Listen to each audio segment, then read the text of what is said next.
Python, using a list in Popen as command.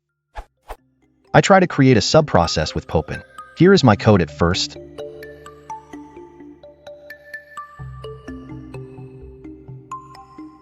The problem is that the executed command failed with a message that the contacted server is not available. It seems that the variable hostname is not used.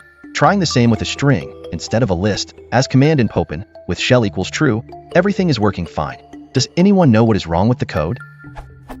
Regards, Stefan.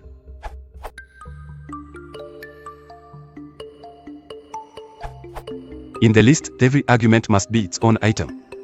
There should be no spaces in the strings.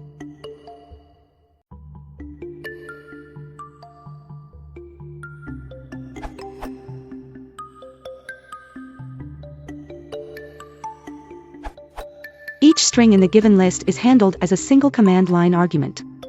You don't need to use quotes when using this syntax either. Try something like this.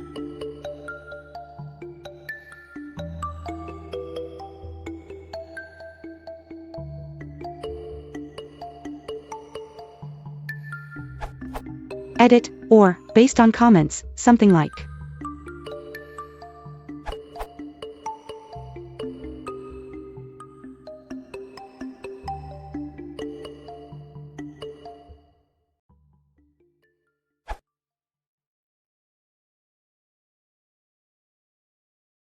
If you want to support the channel, please consider subscribing.